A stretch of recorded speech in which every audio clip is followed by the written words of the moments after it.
दोस्तों नमस्कार। यदि आप जवाहर नवोदय विद्यालय प्रवेश परीक्षा के लिए फॉर्म भरना चाहते हैं तो आपको बता दें यह जो फॉर्म है टोटल ऑनलाइन भराया जाएगा। लेकिन ऑनलाइन फॉर्म भरने से पहले यह सर्टिफिकेट को आपको स्वयं से भरना है और इसे ऑनलाइन अपलोड भी करना है। तो सबसे पहले इस सर्टिफिकेट को आपको प्रिंट आउट करा लेना है। उसके बाद इसमें जो भी जानकारी पूछा गया है उसे पेन के माध्यम से भरना है। ठीक है। अब इस वीडियो में बात करेंगे कि आप इस सर्टिफिकेट को किस प्रकार से भर पाएंगे ताकि आपको किसी प्रकार की कोई भी परेशानी ना हो। यदि आप किसी प्रकार से गलती कर देते हैं तो भविष्य में परेशानी हो सकती है। इसलिए आप जो है सबसे पहले इस वीडियो को पूरा देख लीजिए। इसमें हम एक एक चीज़ क्लियर कर रहे हैं कि किस कॉलम में किस प्रकार की जानकारी भरनी है। सबसे पहले देखते हैं यह फॉर्म क्या चीज़ है। यह है जवाहर नवोदय विद्यालय सिलेक्शन टेस्ट 2022 के लिए है, जिसका जो लास्ट डेट है ऑनलाइन फॉर्म भरने का लास्ट डेट है वह है 30 नवंबर 2021। आज का जो डेट है वह है 7 अक्टूबर और अभी लगभग 1 माह और 20 दिन का समय बचा है। लेकिन आप जो है लास्ट डेट तक मत पहुंचिए। जो भी फॉर्म भरना है पहले भर दीजिए क्योंकि बाद में सर्वर बहुत ही स्लो हो जाता है। ठीक है। तो चलिए बात करते हैं किस प्रकार से फॉर्म को भरेंगे। दोस्तों आप देख रहे हैं उज्जवल लक्ष्य यूट्यूब चैनल, जिसमें नवोदय की तैयारी बहुत ही बेहतरीन तरीके से कराई जा रही है। आप चाहें तो हमारे चैनल से जुड़ करके नवोदय की अच्छे से तैयारी कर सकते हैं। ठीक है। इसके लिए आपको चैनल को सब्सक्राइब करना होगा और बेल आइकन दबाना होगा। चलिए बात करते हैं इस फॉर्म को कैसे भरें। सबसे पहले देखिए यहाँ पर जो पहला लाइन है उसमें जो है विद्यार्थी के नाम को लिखना है जैसा कि उसके स्कूल में लिखाया जाता है। मान लीजिए उसका नाम अजय है तो यहाँ पर हम लिखेंगे अजय। ठीक है। उसके बाद उसके नीचे वाले लाइन में देखिए यहाँ पर उस स्कूल का नाम लिखना है जहाँ अभी वर्तमान में कक्षा 5वीं में पढ़ रहा है। तो मान लीजिए उसके स्कूल का नाम इस प्रकार से है, गवर्नमेंट प्राइमरी। ठीक है। अगर प्राइवेट स्कूल में पढ़ रहा है तो प्राइवेट स्कूल का नाम लेंगे, यहाँ पर प्राइमरी स्कूल। अब यहाँ पर मान लीजिए स्कूल का जो नाम है ABC है। ठीक है। यहाँ पे मैं डैश इसलिए छोड़ा हूँ ताकि आप अपने स्कूल का नाम लिख सकें। मैं एक उदाहरण के रूप में यहाँ पर ABC लिखा हूँ। यहाँ पर विद्यार्थी के पासपोर्ट साइज फोटो को चिपकाना है, अच्छे से चिपकाना है। ठीक है। अब देखिए आगे और क्या जानकारी है। यहाँ सबसे पहला जो बॉक्स है इसमें जो है विद्यार्थी के नाम को इंग्लिश के कैपिटल लेटर में लिखना है।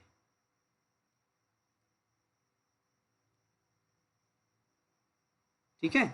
उसके बाद यहाँ पर विद्यार्थी के पिताजी का नाम लिखना है, अर्थात उसके पापा का नाम लिखना है। मान लीजिए उसके पिताजी का नाम मनीष है तो इस प्रकार से हम मनीष लिख दिए। ठीक है। माँ का नाम अनीता है तो यहाँ पर हम अनीता लिखेंगे। ठीक है। ये इस प्रकार से देखिए ये विद्यार्थी का नाम हुआ, ये उनके पिताजी का नाम हुआ और ये उनके माँ का नाम हुआ। यहाँ पर अभिभावक का नाम डाल सकते हैं यदि आवश्यक हो तो, अदरवाइज इसको आप छोड़ सकते हैं।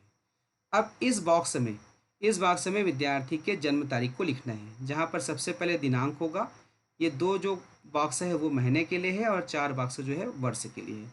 मान लीजिए उसका जो जन्म तारीख है वो 10 अप्रैल 2010 का है, 2010 का है। तो इस प्रकार से लिखेंगे एक बॉक्स में एक अंक को। अब इसी जन्म तारीख को शब्दों में लिखना है तो ये हो जाएगा 10 अप्रैल टू 2010।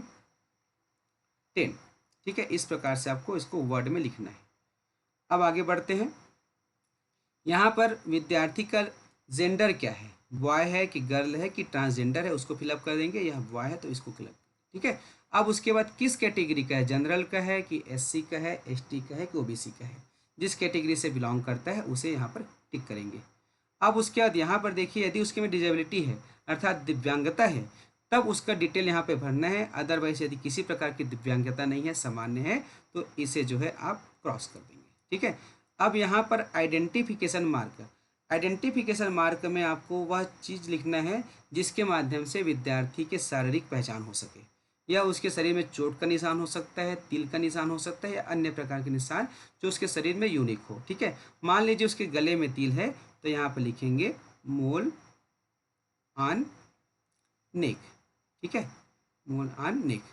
अब उसके बाद यहाँ पर प्रेजेंट पोस्टल एड्रेस अर्थात वर्तमान डाक पता को पूरा डिटेल भरना है, जिसमें सबसे पहले उनके गांव का नाम होगा।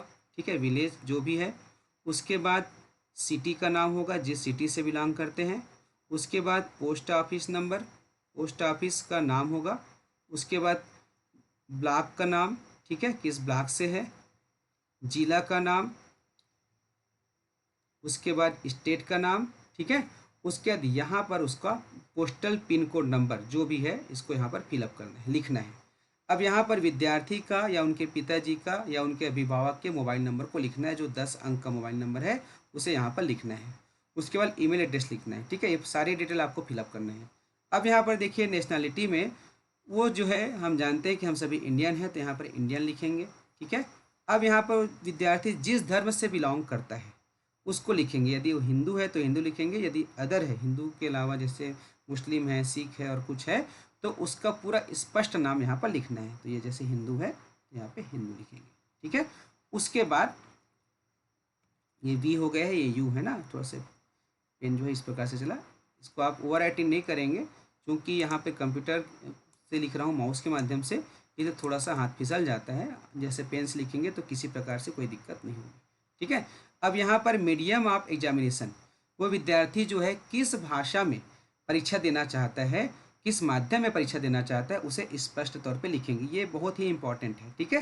जैसे यह विद्यार्थी हिंदी लैंग्वेज देना चाहते हैं, हिंदी मीडियम में, तो यहाँ पर हम हिंदी लिखेंगे, ठीक है, हिंदी। अब उसके बाद ये जो डिटेल दिख रहा है उसको बड़ी सावधानी से भरना है।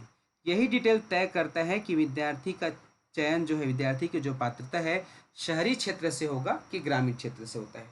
शहरी और ग्रामीण में बहुत अंतर है, क्योंकि शहरी क्षेत्र में 75% सीट जो है रिजर्व होता है, बाकी के सीटें जो है शहरी क्षेत्र के लिए होता है। ग्रामीण क्षेत्र के लिए 75%, ठीक है। ग्रामीण के लिए देखिए यहाँ पर ग्रामीण लिखना नहीं है, मैं आपको थोड़ा सा बता रहा हूँ। ग्रामीण के लिए 75% सीट होता है और शहरी के लिए बाकी का सीट होता है, ठीक है।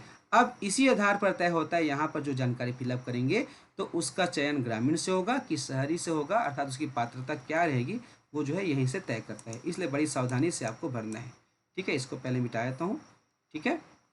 ध्यान से देखिएगा किस प्रकार से इसको भरना है। सबसे पहले यहाँ पर देखिए विद्यार्थी कक्षा तीसरी कौन से स्कूल में पढ़ा है। हो सकता है विद्यार्थी शुरू से उसी स्कूल में पढ़ रहा है जहाँ पर अभी 5वीं पढ़ रहे हैं, या ऐसी स्थिति होती है कि विद्यार्थी पहले कहीं और पढ़ रहा था और अभी कहीं और पढ़ रहा है। तो जिस स्कूल में पढ़ रहा था कक्षा तीसरी उसको यहाँ पर लिखेंगे, जैसे कि गवर्नमेंट प्राइमरी स्कूल। अब यहाँ पर मान लीजिए वो अभी वर्तमान में पढ़ रहा है एबीसी स्कूल, तो यहाँ पर मान लीजिए ये EFG कोई स्कूल है वहाँ पे पढ़ रहा था, है ना। यहाँ पर स्कूल का नाम लिखेंगे, जिस गांव में पढ़ा था उसका नाम लिखेंगे। अब यहाँ पर यह स्कूल जो है ग्रामीण क्षेत्र में आता है कि शहरी में, तो ग्रामीण के लिए रूरल है और शहरी के लिए अर्बन है। तो किस क्षेत्र में बिलोंग करता है उसका स्कूल जो है, किस क्षेत्र में बसा हुआ है, उसका डिटेल यहाँ पर भरेंगे। तो इसके लिए आपको क्या करना होगा, स्वयं उसी स्कूल से पूछ लीजिएगा कि उनका स्कूल जो है किस क्षेत्र में आता है। अपने मन से मत भरिएगा, स्कूल से पूछिएगा कि आपका स्कूल किस क्षेत्र में आता है। अब मान लीजिए इनके स्कूल वाले बताते हैं कि यह जो है रूरल में है, अर्थात ग्रामीण में है, तो यहाँ पर आप लिखेंगे रूरल, ठीक है। उसके बाद वह विद्यार्थी कक्षा तीसरी में कब प्रवेश लिया उस स्कूल में। मान लीजिए वह जो है अप्रैल 2019 में लिया, तो यहाँ पर स्पष्ट लिखेंगे। अब पास कब किया, ये देखिए मान लीजिए वो 2020 में पास किया मई में, तो इस प्रकार से ये हुआ कक्षा तीसरी में एडमिशन का समय और ये हुआ उसका पास होने का समय। अब ये स्कूल जो है किस ब्लॉक में बिलोंग करता है, मान लीजिए तिल्दा में है तो यहाँ पे हम तिल्दा लिखेंगे, जिस ब्लॉक में है जिस विकास में है उसको लिखेंगे। उसके बाद जिला कौन सा है, यह स्कूल किस जिले में है। विद्यार्थी का जिला अर्थात उनके पता, उनका जो स्थानीय पता या परमानेंट पता है उसका जिला अलग हो सकता है, लेकिन यहाँ पर स्कूल किस जिले का है उसको लिखना है, इसी के आधार पर चयन होगा, ठीक है। यदि विद्यार्थी मान लीजिए उनका जो पता है अन्य जिला का है लेकिन पढ़ाई कर रहा है इस जिला में, तो विद्यार्थी का जो चयन की पात्रता होगा कक्षा 5वीं में जिस जिला में पढ़ रहे हैं, जिस जिला के स्कूल में पढ़ रहा है उसी जिला के लिए होगा, ठीक है। अब देखिए यहाँ पर जिला लिख देते हैं रायपुर, ठीक है, रायपुर। अब उसके बाद यहाँ पर राज्य का नाम लिखेंगे।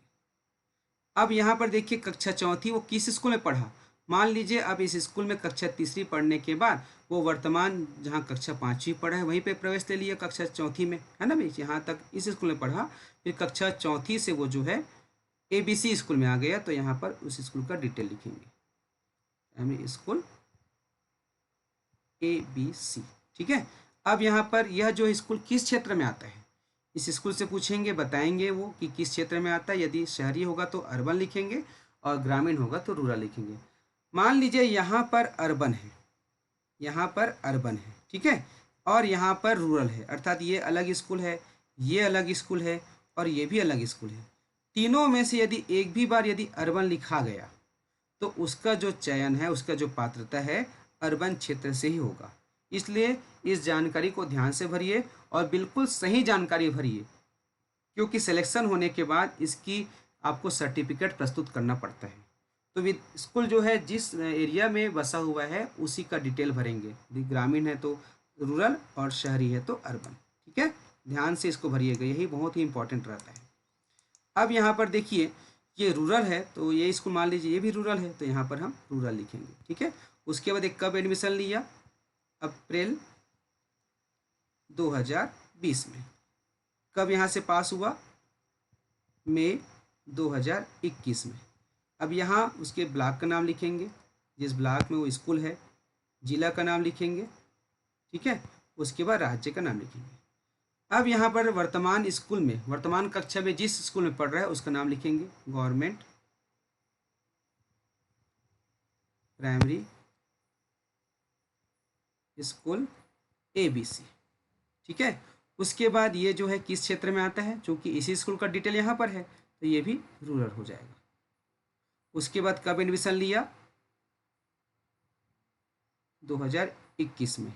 और अभी जो अभी वर्तमान में पढ़ रहा है तो इसे भरने की आवश्यकता नहीं है, ठीक है, इसे ब्लैंक छोड़ देंगे। अब यहाँ पर विकास खंड का नाम लिखेंगे, उसके बाद जिला का नाम, उसके बाद छत्तीसगढ़, ठीक है, जिस राज्य से बिलोंग करते हैं। ये सारे डिटेल आपको भरना है, एक बार देख लीजिए कैसे कैसे भरे हैं। ये हम पूरा डिटेल भरते गए, यहाँ फोटो चिपकाना बहुत जरूरी, ठीक है। ये पूरा डिटेल भरे हैं, कहीं पर भी चूके मत तो कहीं पर छूटे मत, इस चीज़ को ध्यान रखेंगे।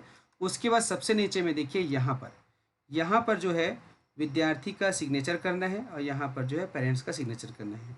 तो सिग्नेचर इस प्रकार से करवाइए कि वो जो है इसी बॉक्स के अंदर आ जाए, ऐसा कोशिश कीजिए। यदि किसी कारण से बाहर हो जाता है तो भी कोई दिक्कत नहीं है, लेकिन जैसे अंदर रहता है तो काफ़ी अच्छा दिखता है। तो मान लीजिए ये इस प्रकार से वो दस्तखत कर दिया, ये विद्यार्थी का है और यहाँ पर उनके पालक का है। अब आपको बता दें कि यहाँ ये जो है थोड़ा सा इसे चिपक गया है ना, थोड़ा सा, चूँकि क्या है कंप्यूटर स्क्रीन में लिख रहा हूँ तो थोड़ा सा दिक्कत हो जाता है। अब यहाँ पर देखिए इसका जो दस्तखत है उनके पापा से करवाइएगा, बिल्कुल। अब यहाँ पर देखिए ये जो दस्तखत उस आधार पे कीजिएगा जैसा कि उनका विद्यार्थी करते हैं, और यही दस्तखत जो है परीक्षा में भी उसको करना होगा, ठीक है। ये इतना जानकारी आपको फिलअप कर लेना है, उसके बाद इसकी फ़ोटो खींच लेना है या स्कैन कर लेना है। उनके बाद इसको ऑनलाइन प्रविष्टि करना है। ऑनलाइन किस प्रकार से भरेंगे इसके लिए हमने एक अलग से वीडियो बनाए हैं, वो जो है स्क्रीन पर आ चुका है, उसे देखकर क्लिक कीजिए और उसे देख करके जो है आप जो है ऑनलाइन फॉर्म भरना भी सीख सकेंगे। आप चाहें तो फॉर्म स्वयं भर सकते हैं, अदरवाइज कहीं कंप्यूटर सेंटर पर जाकर भी भरवा सकते हैं। वीडियो कैसा लगा, वीडियो का भाषा शैली आपको कैसा लगा, कमेंट करके अवश्य बताइए। और यदि आप नवोदय की तैयारी करना चाहते हैं तो हमारे चैनल से जुड़े रहिए। धन्यवाद।